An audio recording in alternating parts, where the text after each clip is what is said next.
Hello friends.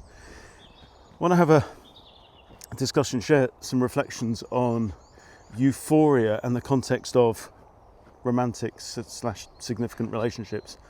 So a little bit of background on euphoria.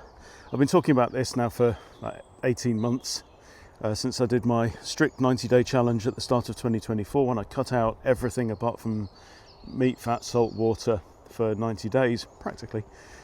Cutting out all the alcohol, the tobacco, the sugar, the processed foods, coffee, everything went.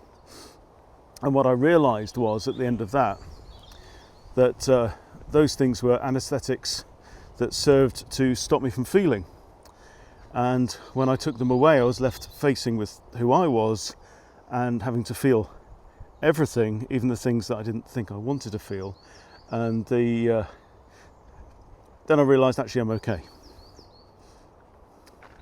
When you strip away all the fears and the doubts, or at least you face them, you are left with this feeling that I call euphoria. You are enough, you are lovable, you are significant, etc. in the context of the big picture. So this manifests on many levels. It obviously in terms of your personal identity, your mood, your emotions, also obviously your health.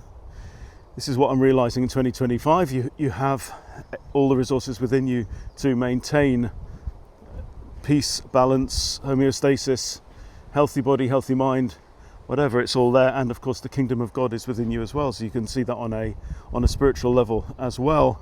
And then this kind of raises the question, well, what about sharing with another? Why, if I'm complete, like according to Maslow's hierarchy of needs, right? If you don't know that, it's well worth looking up.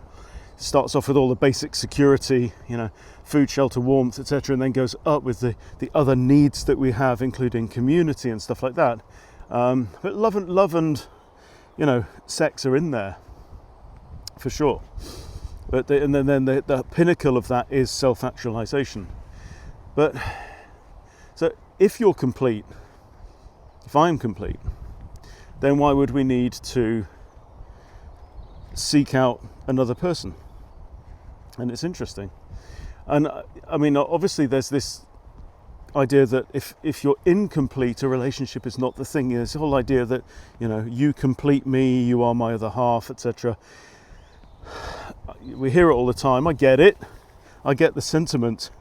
But that's a reflection of your internal reality. If you are showing up in life as incomplete, and you need somebody else, a romantic partner, to complete the picture, then your relationship is just going to be a manifestation of that, isn't it? And you could fall into codependence and all the other stuff, needing the other person, and wanting to control or whatever. It can manifest in a million ways: jealousy, anger, and so on.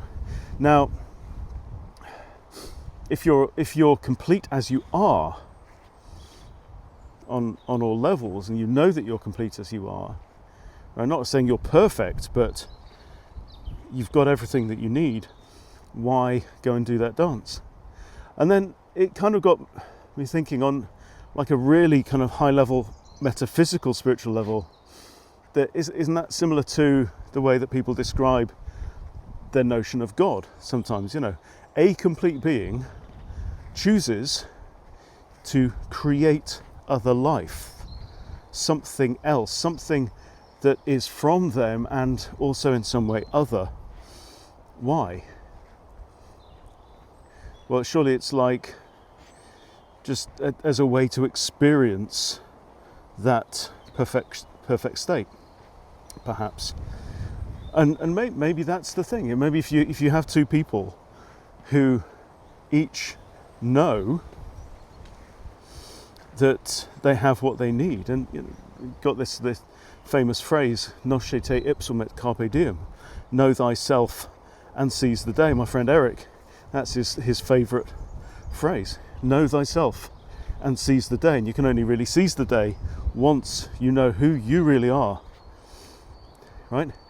So maybe when you've got two people who wish to come together and dance a dance for two, right, rather than dancing on their own, it creates something new. I've got another friend, Fiona, who talks about this thing about the third way, something like that, that when you have two things that interact, it creates a new third thing that is neither of the other things. Don't know whether Jung or someone like that came up with that. I don't know. If you know more about that, please add it in the comments.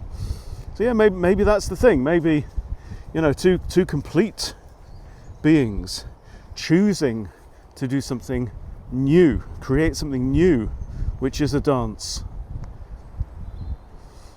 New beauty. It's not you, it's not them. It is something else, and it's from you as well. So hope you can hear through the wind. Thoughts, answers on a postcard, please. We're all friends. I appreciate your input. Please add a comment. Take care.